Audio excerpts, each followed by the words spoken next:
Oil and gas prices are at an all-time low in years, and many people are celebrating, but they do not understand the greater geopolitical, the greater chess game that's unfolding in front of them, because the mainstream media here in the United States likes to talk about, I don't know, just really ignorant, dumb stuff that doesn't matter and really affect you, but this really does.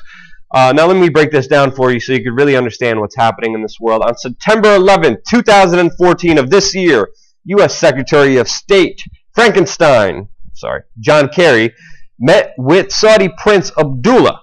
Now, right after this grand meeting, when the U.S. met with a country with a horrible human rights record, Saudi Arabia decided to produce a lot more oil than it usually was.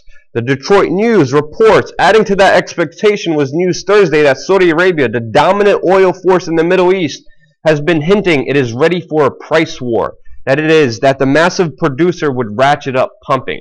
So right after this meeting, Saudi Arabia decided to pump more oil. Now we know how supply and demand economics works.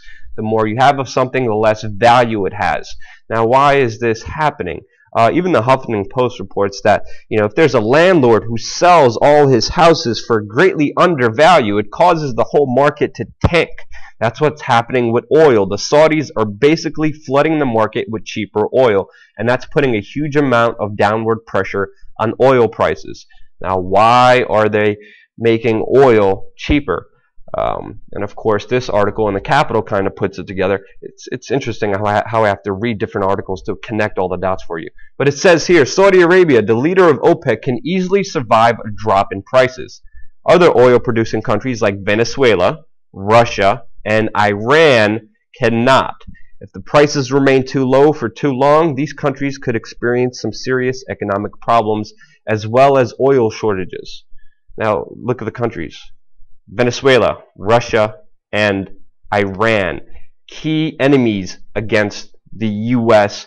hegemony. Key enemies against the U.S. global reserve currency. Now, we know Russia, 50% of Russia's state revenue comes from oil exports.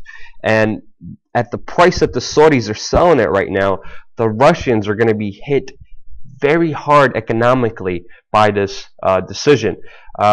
Now, obviously, what we're seeing right now is the U.S. and Saudi Arabia manipulating prices and destabilizing several countries that are opposing the U.S. as the major superpower. Now, we know the U.S. dollar is pretty much surviving only because it's the global reserve currency, only because it's traded for oil. And if you look at history, even within the last couple of years, any country that has threatened to sell their oil, who has threatened the U.S.